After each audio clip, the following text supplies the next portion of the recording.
Yep, I am recording now. Oh, cool. If anyone is concerned about that, please drop. And yep, and we will publish this to our YouTube channel. I think we're going to probably just start going towards more just immediate, non-edited versions, unless there's something that absolutely needs to be edited. We'll put those up quickly on our channel. So I'm just checking one thing real quick to make sure our recording is doing its job correctly.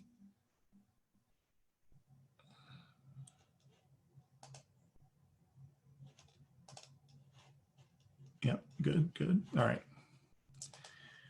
So, hi everybody, welcome to the, is this the fourth or the third? The third meeting of the Technical Steering Committee for the Baseline Protocol. And looks like we have the core group here. Probably a few more people will drop in. It's nice to see you. We got Eric, we got Stefan, we got Nate, Kyle, Hudson, Karthik, Johan is there, Brian, and Zach. So that's pretty close. That's a quorum. I'll pull up. Did everybody get the workflowy with the agenda? Start with that. Does anybody not have access to that?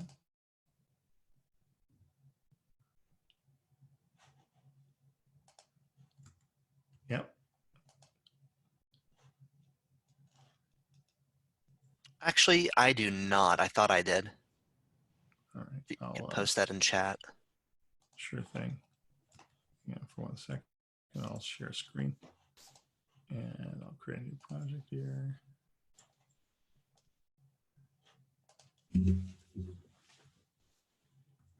It looks like that's a living document. Can we maybe add the link to the meeting invite? Yes. It's actually in the meeting invite. Oh, I didn't see it. So, good idea.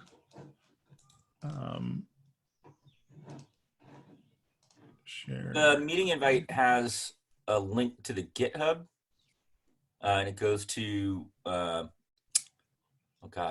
committers or people that are contributing, kind of their guidelines. Didn't go to the agenda.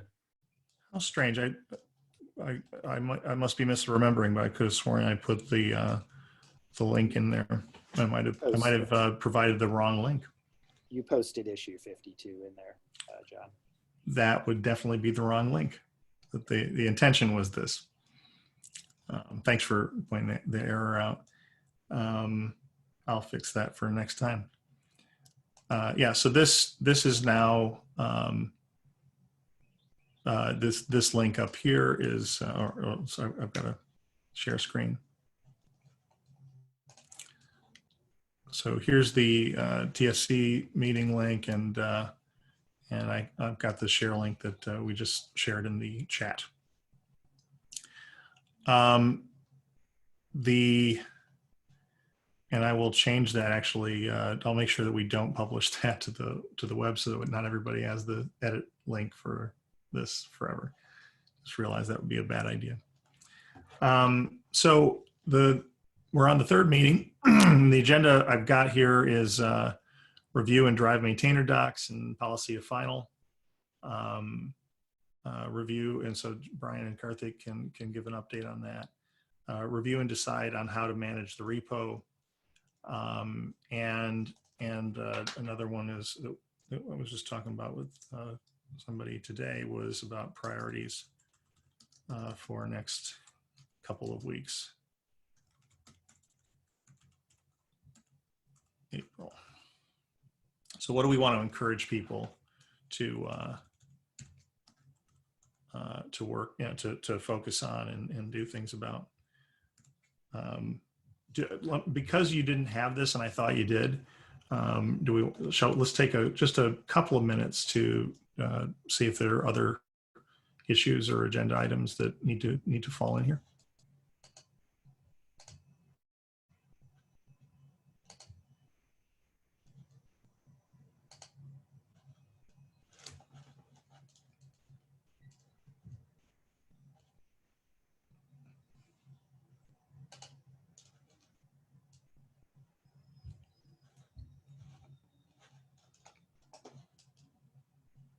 Hello? Anyone? I have nothing else to add. Okay. Stefan, you got any news or anything you want to bring up? I know you guys have been working hard. Yeah, sure.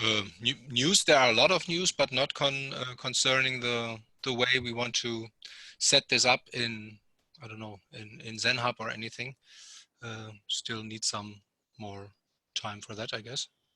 Or do you mean updates on the actual development progress from our hackathon, for example? Is this the right place? I don't know. Yeah, that might actually be worth talking about. So update. Okay, cool. John, I'd like to check in on the CI integration process and if there's any activity there or any hardware needs.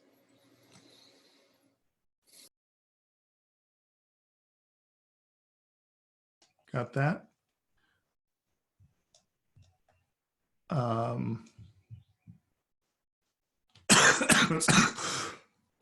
Excuse me, not COVID. Hey, John, real quick, I actually did just think of something for the agenda on the roles and permissions section. Say look into, or actually after ZenHub epics and GitHub issues, say look into GitHub projects. Just to, yeah, that could be right there. That'd be fine. Say GitHub projects versus ZenHub projects. Yes, because there was some issues with that I read about from I think it was the email or the or even just this agenda about the epics and GitHub issues. Right on. Anything else, Connor? You have any thoughts? One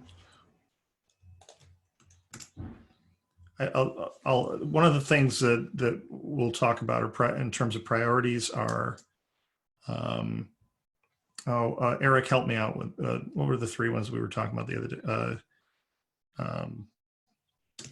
Specs. The real world integration, the specifications, use cases. Yeah, use cases. And then abstraction. Yeah. Generalization. Yep. There you go. Specs living document. Okay. Anything else? Going once, going twice? Johan? Zach? Nothing pops to mind right now. Right on. Yeah, likewise. I think we'll talk about in real world integration, Johan in particular. I think you guys in Unibright and some other folks are the experts on this team on that subject, and so we can get to you on that. So let's get to it. The agenda. So reviewing and drive maintainer docs and the policy. Brian, Karthik, do you have a bit of an update for that? Yeah, we're just going through final revisions, and we'll have an update pushed out to GitHub, hopefully by the end of the day. That's terrific. We've already, well, we've already added a couple maintainers who've given us their GitHub handles, and we're just kind of ironing out the roles and procedure for the role of a maintainer, and then the procedure for becoming one, and what the job is essentially. Yeah. What would you say the highlights are, the one or two highlights for what one should say? Because people are asking, I've been getting this question quite a bit, what can I do as a maintainer? Sure. Well, quite a bit, but, I still one hand, but that's, in my day, that's enough of a signal that people are interested in the topic. So what would you say are a couple of reasons or things that people should know to become a maintainer? What do we want to do? Well, Well, we don't quite have the merit badge approach that you had mentioned, where it was kind of an atomic level of if I do this, then I get a check in the box for that, and if I do this, then there's a check in the box for that, and then if I get enough check boxes, then I can become a maintainer. We unfortunately don't have that level of granularity. At least not yet, but but it's a vague. I'll just say, so yeah, to become a maintainer, you just need to show consistent contributions to the code of the project. Can be in the form of pull requests that get merged into master, or say like system architecture and related artifacts that guide the technical development of the project. We obviously look for people who are experts in one or more fields related to the project, and that's about it. We're proposing the TSC meetings, or these meetings, we propose new maintainers, and then the current maintainers must vote to bring in a new maintainer.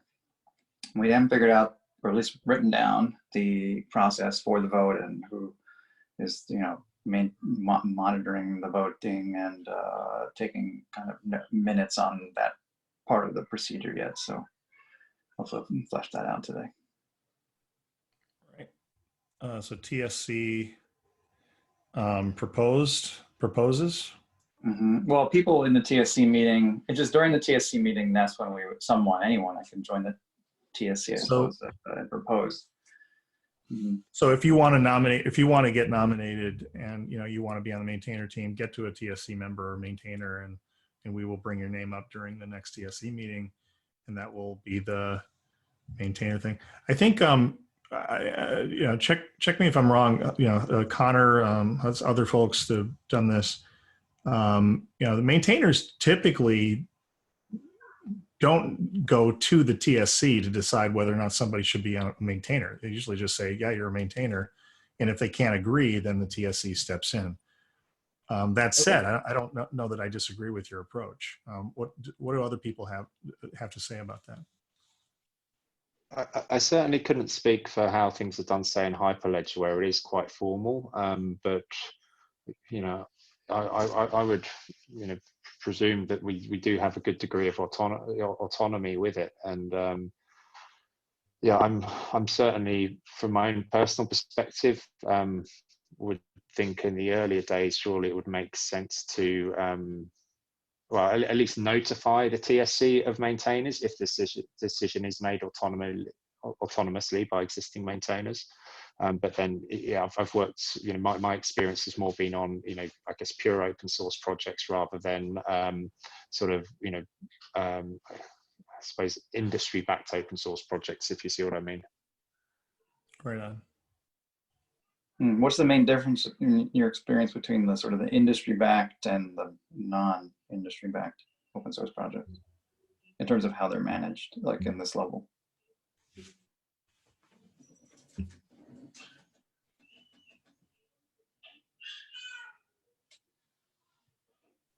Sorry, was that a question? That was for you. Yeah. Yes, that was a question for you. Sorry. Explain the difference you alluded to there. Yes.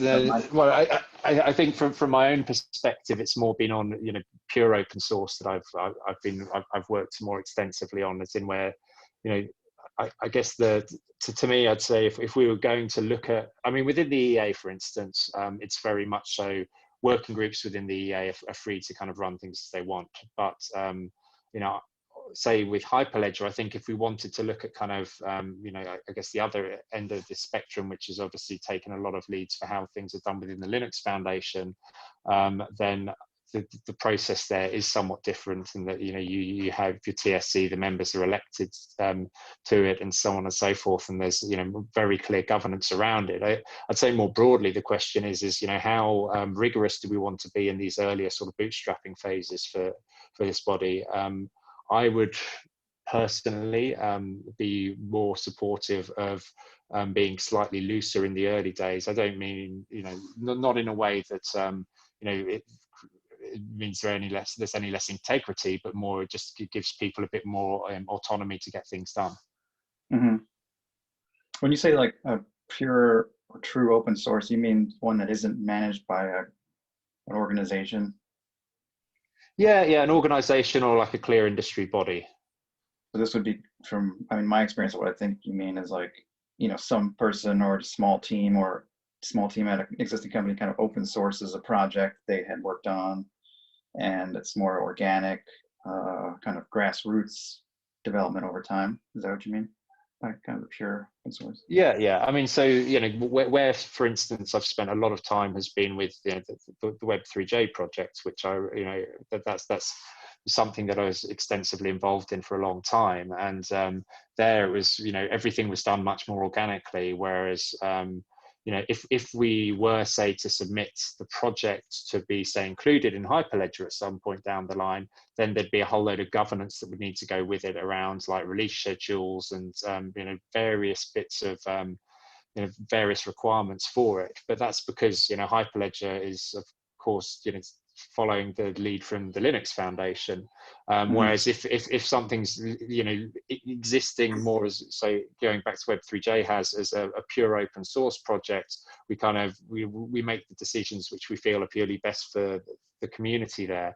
You know, with Baseline, I don't think we're trying to necessarily be something as, we want to be taken very seriously in terms of, you know, what the project's trying to achieve and everything else, but it's just, you know, the right level of governance at this point in time, you know, whether the TSC has to approve people committed, sorry, approve maintainers or not, I think is, I don't think it matters too much at this point in time which approach we go to. You know, I think if it was down to me, I'd say let's just let the maintainers choose. But again, I'm not sort of firmly wedded to either right now. Okay, that's good advice. Yeah, I was trying to, with the current proposed voting approach, kind of mirror what we have in some other aspects of the governance. But it's good to know, I mean, or at least good to consider that maybe we don't need that level at this stage. Could we In do that it case, the way then you suggested?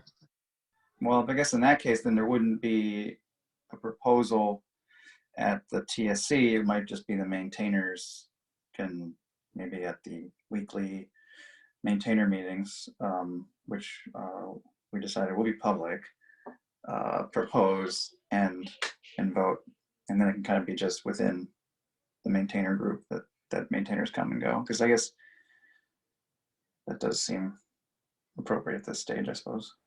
Yeah. So can I just confirm with like the, were you thinking just that it would be actually down to a vote of the TSC for maintainers?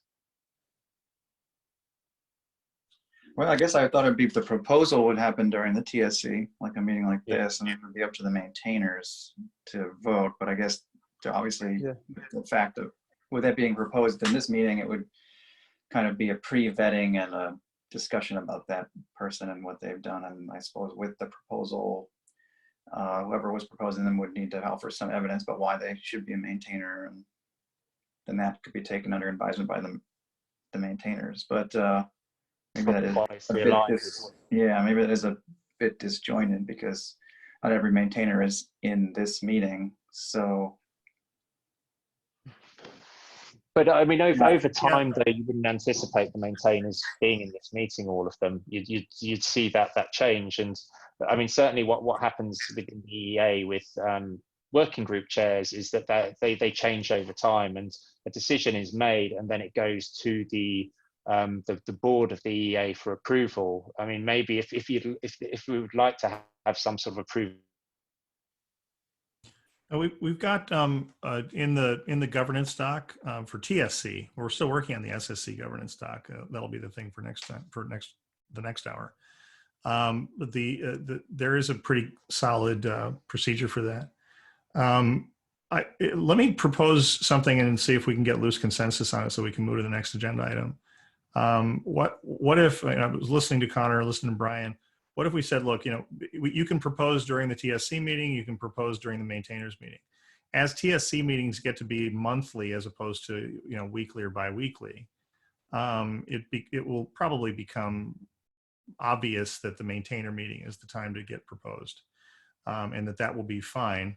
But if we, for now, we say, look, we will review who got onto the maintainer meeting during TSC meetings, and we can propose during TSC meetings, but you can also propose and vote during maintainer meetings. And if those maintaining meetings are now open to attendance, presumably, by the way, Brian, like folks like myself or others who are not true maintainers, except in terms of all of us on the TSC have admin access to the repo, which is another topic for another day.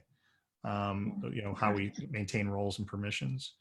Yep. The etiquette would be maintainers speak during maintainer meetings. We can attend and listen. Mm-hmm. Yeah. Yeah, definitely. We want to make it very open, and I think there's some models out there getting the project, but I was very impressed with the, just drawing a blank here. I was just looking at their YouTube channel, but yeah, the maintainer meetings are going to be open and available to anybody, and especially someone in your role, John, because you're while not contributing code, contributing a lot to the thought leadership and certainly the documentation. So we do want, and that, I mean, that's incredibly critical to the project, having good documentation. So we want to be able to carve out at least what that means, contributing in ways that are not directly code, but also important to maintaining the project. But I did also want to follow up with the point you made there about the admin access. I mean, unless there's a different view of admin to the repo, there's only 4 people who have admin access to the current baseline repo. And it's a subset of the current maintainers. So Sam, myself, Patrick, Karthik are the only 4 admins as far as I'm aware. Everyone else has either write or the new maintainers we added, there's a maintainer role. So we actually have I don't see Jory on here. When Jory is on, or we can take it offline, I think in my investigation, I discovered that all TSC members as a team have, unless I'm mistaken, I could be, admin rights. And I'm not sure that's correct. I'm not sure that's true, nor if it is true, am I sure that that's what it should be. Okay. So it's on the agenda to actually discuss. So, all right, that'd be worth looking into. Yeah, absolutely. I think it's time for us to lock this kind of stuff down. The content, the only thing remaining here is, do we want a piece? Do you want to commission, Brian, and do we want to set an agenda item for the next meeting to have some content to consume for a new maintainer to get alignment, so that we know that they have the basics and that they understand the priorities and blah blah blah? Or do you see that as a more organic process? What are your thoughts there, Karthik, as well? I'll go and then I'll let Karthik add in. Yes, I do. I mean, I think that would be useful for the community. And I mean, even if it was not for maintainers, anyone who contributes to the code base, we do have a contribution guide, but it's more generic in terms of, procedure, process, and sort of general guidelines. But I would like to have some kind of video. I think that, I guess I'm assuming a video would be an appropriate medium for this, maybe 1 or 2 high-level videos. I feel like that's a little bit more consumable these days than a long document or anything like that. That's just my thinking. It would be great to do that with like sometime this week or next week and have that up. But that's as far as I've thought about it. Karthik, do you have anything or thoughts on that? I think you covered most of the important parts, Brian. I think apart from, in terms of the video also,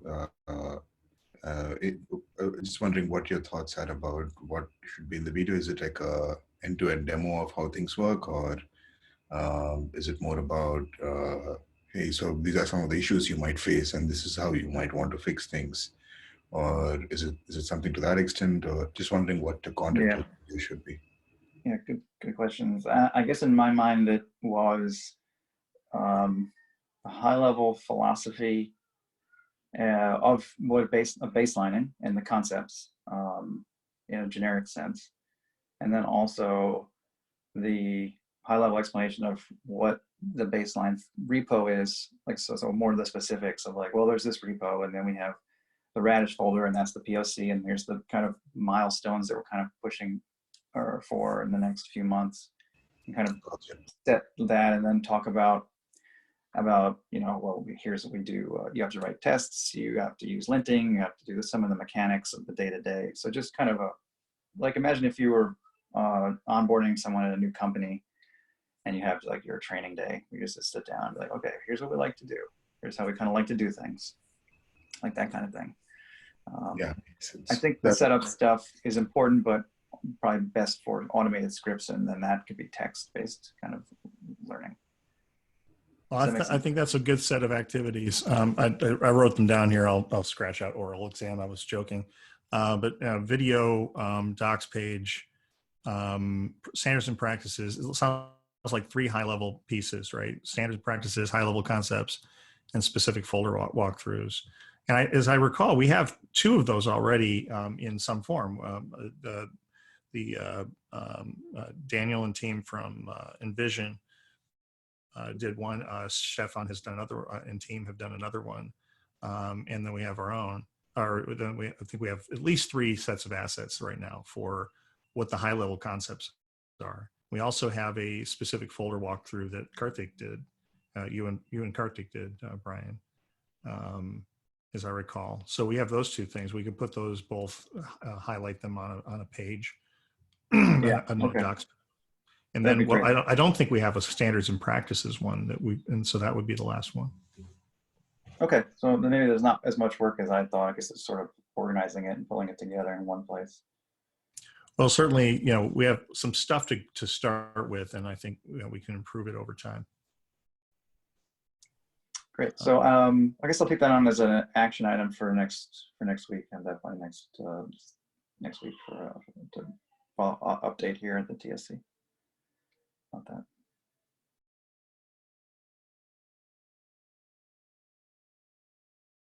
Right on. Okay, so on to the next item.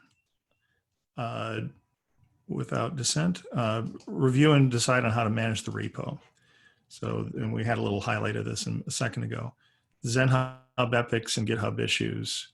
There's a question of how we want to handle this. ZenHub specifically creates no item in the repo for projects in the ZenHub project thing. So if I go over here and I start up ZenHub, which by the way should work for everyone now, but only people who are in the org, and this is something we have to talk about in a second, can be assigned to anything or do anything with any of this stuff. So you have to have at least read access, not just view access, which is what every view allows you to fork and clone and pull and stuff, but you can't and contribute, but you don't have read access, in the GitHub style. So here in the ZenHub, if you go in the roadmap, these big boxes, TSC, maintainer governance, hosted base, none of these show up in GitHub unless I'm missing something. Brian, can you confirm? I tried it yesterday. Sorry, there was what? I actually can't. I'm on. Let me see. So like SSC governance, I can't find that. Oh, okay, let me just take a quick look. I thought they were. But I can find write SSC governance doc, which is an epic. And those are issues with an epic label on them in GitHub. That's how ZenHub handles it.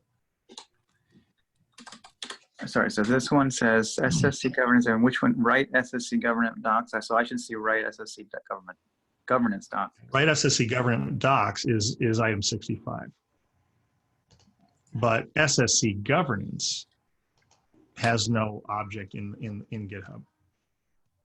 Yes, I see that. Yeah, so I see write SSC doc 65, ratify SSC as 66, implement as 67.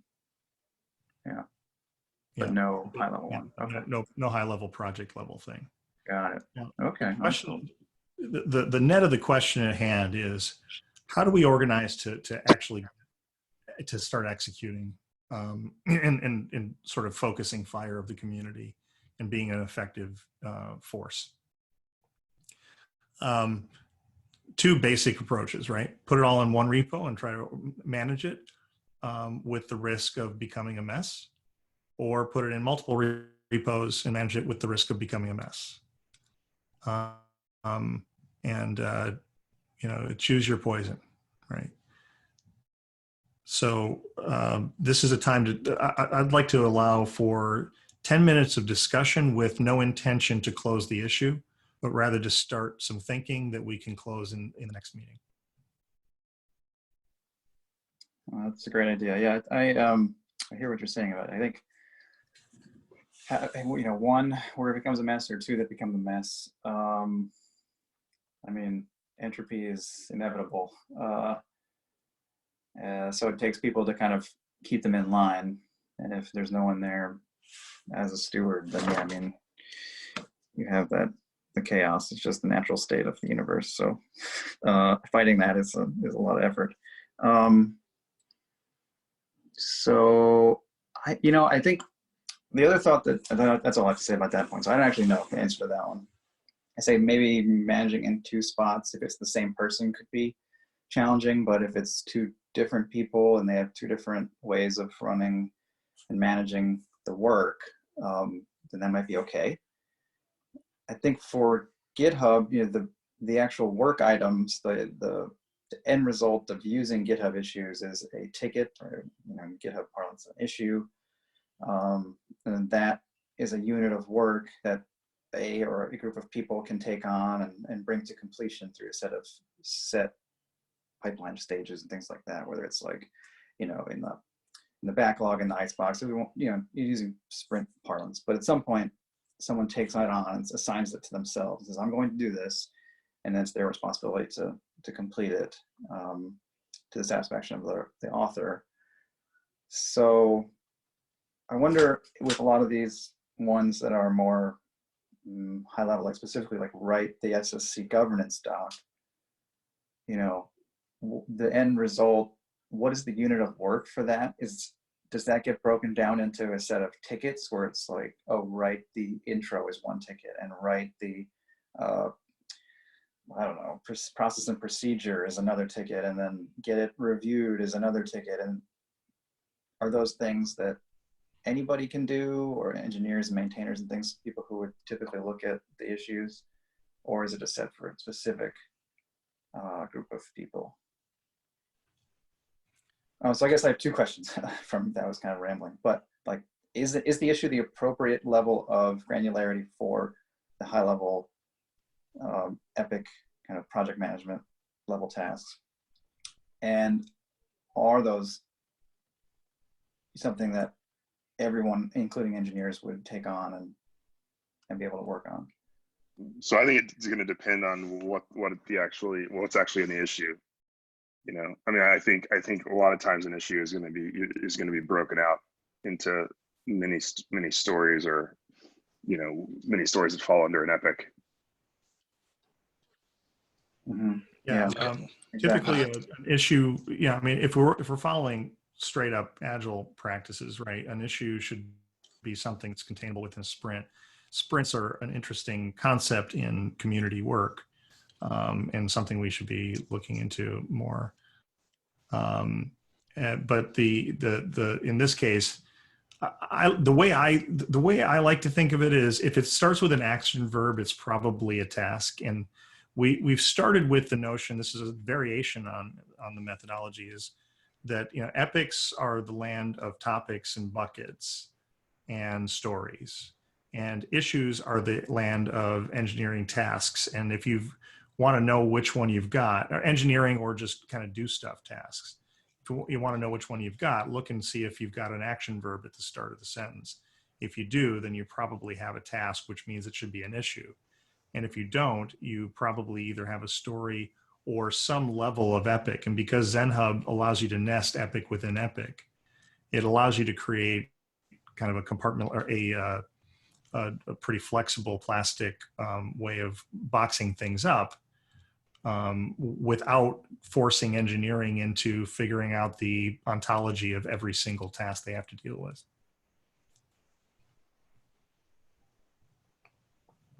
Yeah, and then and one of the benefits of breaking things down into tasks is you kind of break them up by specialty. You know, you may have someone who's doing, oh, this feature requires a design change, some logic change, business logic change, some deployment changes, and you can label them and sort of subdivide by specialty. With a lot of these high level ones, are we going to have that same level of breakdown where like, oh, only one person is going to be able to write the SFC governance, and only another person is going to be able to, due to their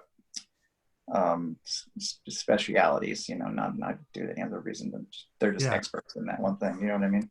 Yeah, I should think that on a good day, and I think, as you said before, entropy rules ultimately. So, you know, we don't always have good days, but on a good day, for example, this is an error. I think I wrote it. Write SSC governance doc is not an epic. In fact, I changed a couple of these already where you know, it starts with an action verb. It should be it's an issue, and it should be within some other. It should be an issue pointing to some higher level thing like governance or SSC governance. And then you can say, yeah, in fact, you know, we need to break this down because that issue is too big. You know, write the whole governance doc in one small period of time, maybe not possible. Let's break that work up into chapters, right? So you could have chapters. Yeah, I mean, even think about like what you're just saying. It's like, yeah, you don't sit down. I mean, just thinking about the writing process, and I mean, I'm not a writer per se, but you know, you come up with an outline and then a draft, and then you show it to some folks, you get some feedback, and then you do some other versions, and then you have a meeting about it, and then so it's like there is a pipeline of like that.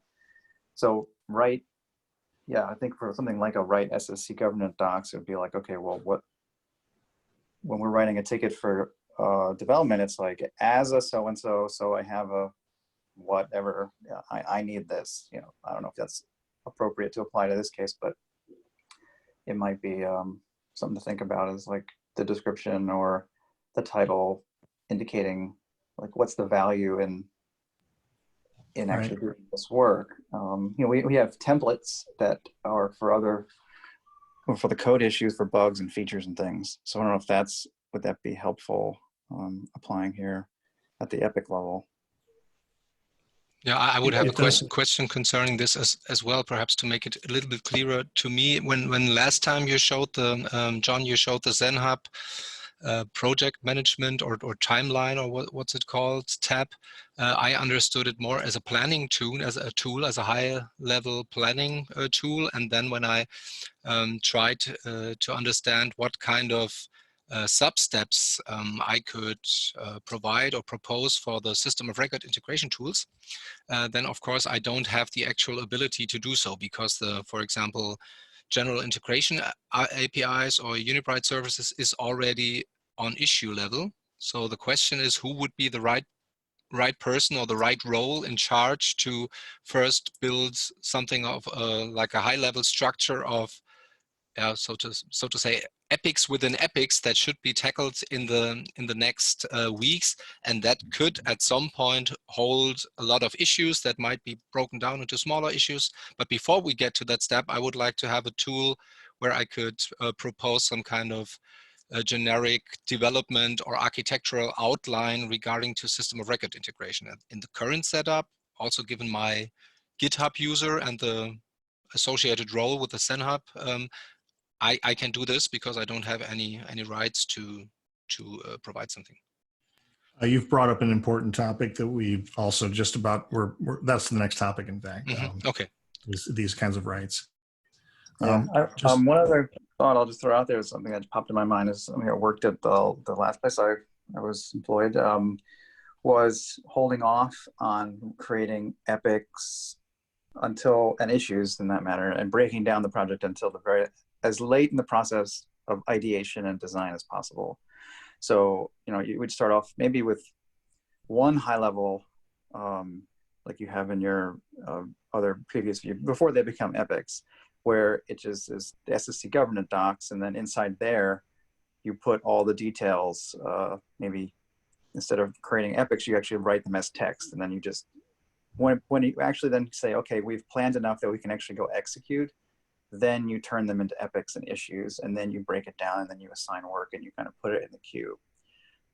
So you actually use standard Word or text based document with bullets and headings and things to scaffold your work and add color and context and share it with folks before you then kind of press it into a template that is more rigid, like epics and issues, you know, with specific labels and projects and milestones and estimates and all that stuff. That's like, we found that to work very well because it didn't clutter up the repo with a lot of like, Yeah. oh, I have an idea, let me just create an epic for it without really thinking it through. You start with a document, and then you make sure everybody who's going to be potentially working on that part of the project reviews that document, adds comments, and then fleshes it out. And then at some point you're like, okay, this is ready to go, and then we're going to cut all of our issues and epics out of it, and then you know, people can just run with it in whatever. Yeah, that would be specialty they have. also the perfect, that would also be the perfect answer to my concern, so to say, because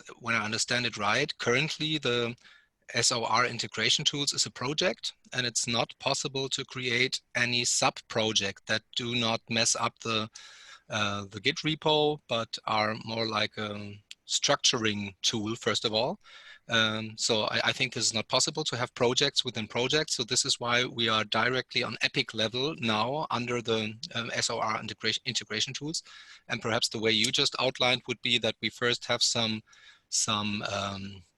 head document, so to say, for each project, where we outline the setup of potential epics, and then when a large enough group said that this document outline is okay, then we can actually create the epics around it.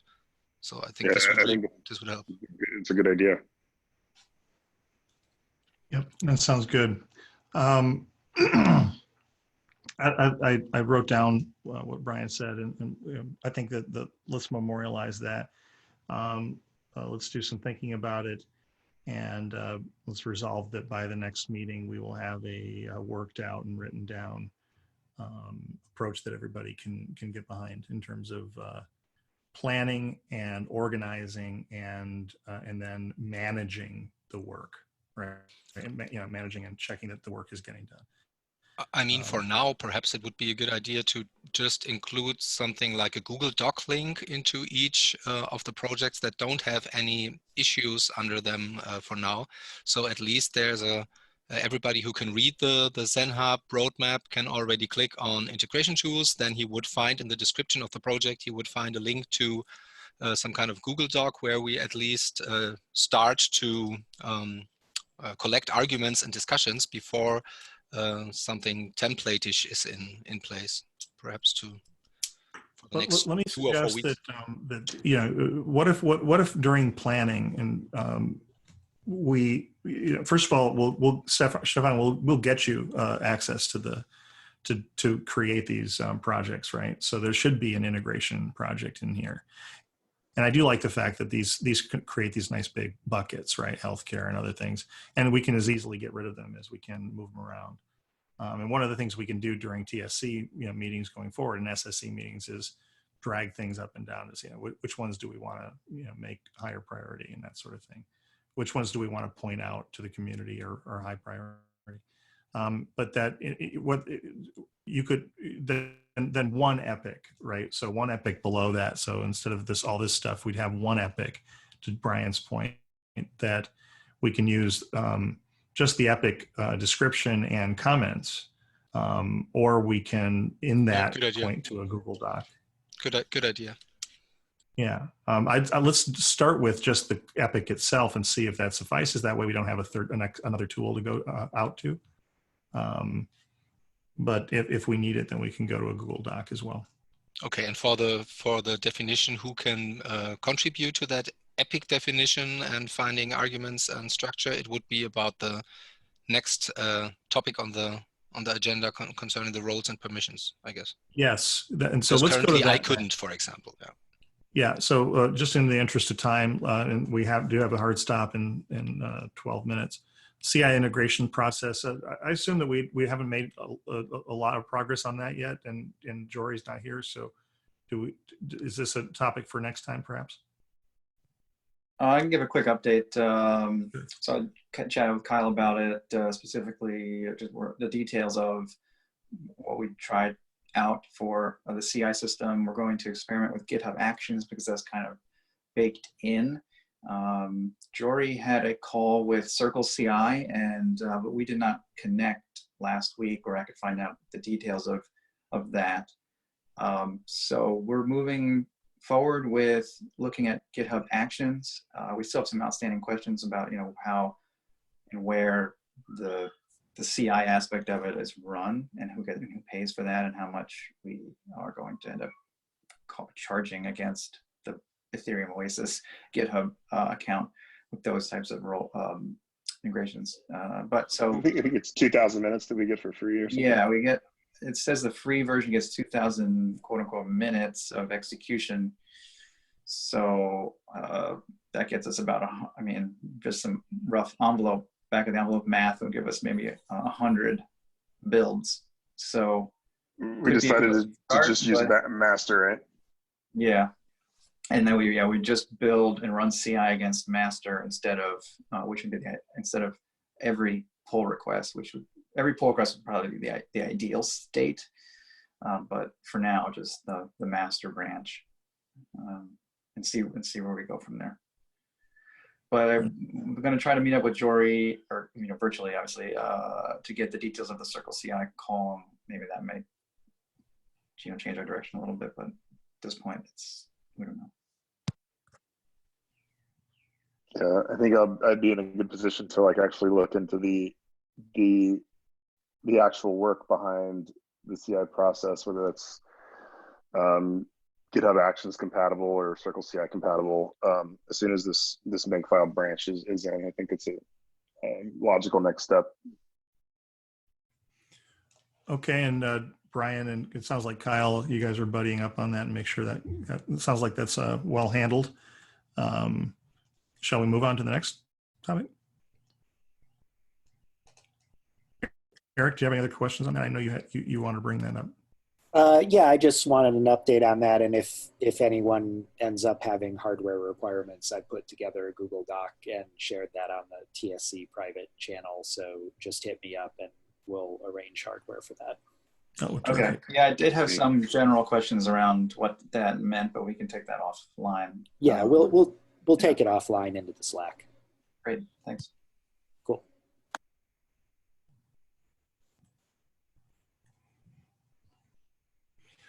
Okay.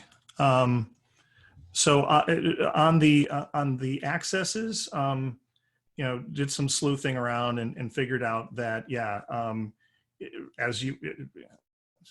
felt a little silly for having forgotten this, but so the ZenHub and GitHub permissioning is, unique.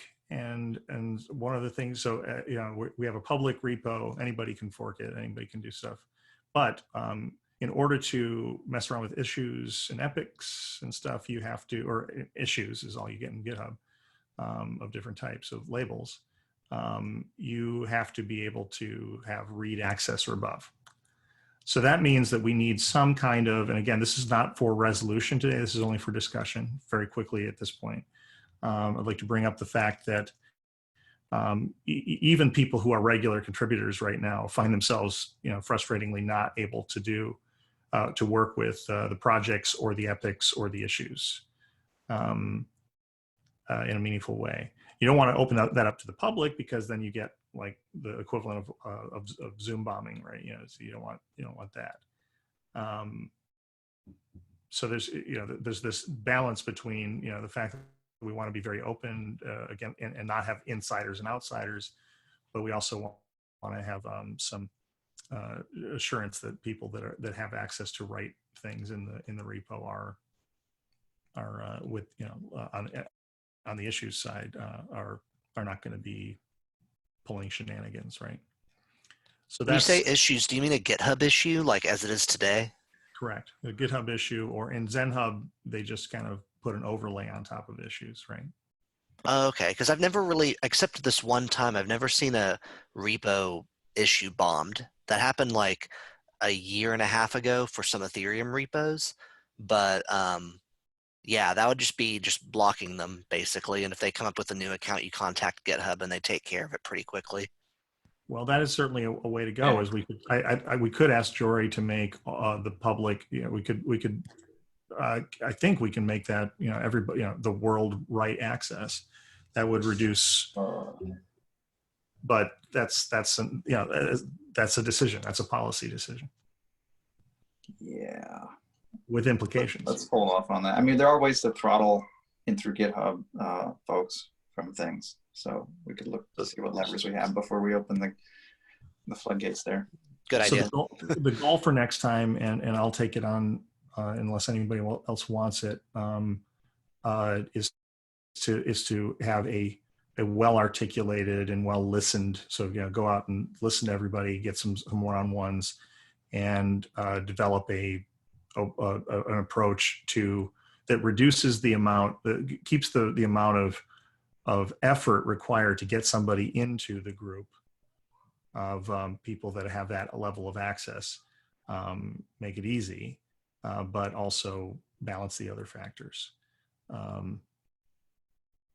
And actually, Stefan, if you can't, would you check to see that you aren't able to create a new project or up in here like this? Yes, of course. I checked. I cannot add. I cannot edit. I cannot reorder. Yeah, that's weird. Okay, so that's the other action I'll take, is to make sure with Jory that we have normalized the permissioning. Everybody on the TSC should have total access to do that. Yeah, So, if that is solved, then forget everything I said before. I thought it was part of a bigger role discussion process or something. no, that should be working. So I'll take the action to debug that problem. Thank you. Okay, let's move on to priorities. And it's good, we have 5 minutes left without objection. Priorities for the next coming weeks. I mean, this isn't a company that we can tell people what to do in. This is a community that can decide to do for itself what it wants to do. But we can focus people's attention on things. And I think that's the good job of anybody who wants to play a leadership role in the community. That's really the thing, right? So it strikes me that, and I will propose that to set momentum and keep it, there are some things that we have to get serious about sooner than other things. And let me just throw out a straw man for discussion, and then we can take it up later. Or in fact, I'd like to anybody that has a sense of this being wrong, let me know. First thing is real world integration. And we need to find we need to kind of ask the universe that we find as quickly as possible some examples of using Baseline to integrate a real thing with another real thing. In the POC, we use 2 Mongo databases that are resident. So in the next step clearly would be to see an SAP and an Oracle apps or something like that. And Johan and Stefan have particular powerhouses for doing this sort of thing, but others have that as well. And it strikes me that this would be a good thing to let the community know is on everybody's mind. Does anybody have a disagreement or a thought about that? Yeah, I mean, basically this already covers the hackathon update then. I mean, if we just come to something that is valuable to show to the world, then it will start all these processes for the community to pick it up. So we do, in our hackathon, we do an example with one specific integration case and one specific setup, so to say, and everybody can watch the walkthrough and check the code and do continue for himself. So I would think that these things evolve as soon as we are like 4 weeks in the future, then this will be way more easier than telling it now on the more theoretical level. Right on. So yeah, and given our time frame right now, I guess we'll leave it at that. We have 3 minutes left, and we do have a hard stop. Specs are the next thing, and then use cases, and those 3 things add up to abstraction and generalization, right? So if we were to just run off and do abstraction and generalization of the current POC without a few use cases, like I think it's issue 95 is Balaji is working on a COVID idea.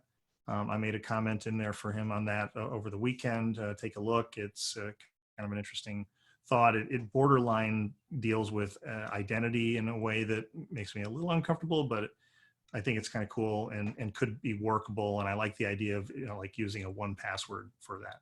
But those are use cases, and it extended the idea of what baselining would be doing on a practical basis to a couple of things that we hadn't thought of in the original POC. So different use cases that we can apply and say, well, what else did we miss in the baseline stuff is important so that we can have a good spec that we can then abstract and generalize the POC into that. So the order of operations seemed to me to be get real world integrations, get more companies on board to this thing. The integrations are going to show them that it's exciting. The addition of more companies will also show excitement. There's a specs doc in the docs already, and we can start to build on that starting right away, and we can start to accumulate more uses and see kind of through those lenses what other things in the spec need to be there. And that should all create a recipe for the abstraction and generalization. Does that sound right? Yep, this sounds perfect, and I think it is just the way that it will happen. So with every hackathonish example project, of course, one result should be to take out some of the findings and check whether they are valid for put in the abstract protocol and not only the concrete use case. Right on. We are at time. And as the convener, I will take responsibility for not managing our time better this week. And so as penance, I will follow up with everybody with a digest of what we discussed and action items, because we can't recap them here. So look for that note. And with that, thanks everybody. We'll see you. Let's assume 2 weeks from now, or do we want to go next week? 2 weeks is good for me. I vote for 2 weeks. 2 weeks. 2 weeks, 2 weeks, 2 weeks. 2 weeks. All right. Weeks. Thanks, John. Yep, 3 weeks. Thanks, everyone. Thanks, everyone. Thank you. Bye-bye. Thanks. Thanks. Bye-bye.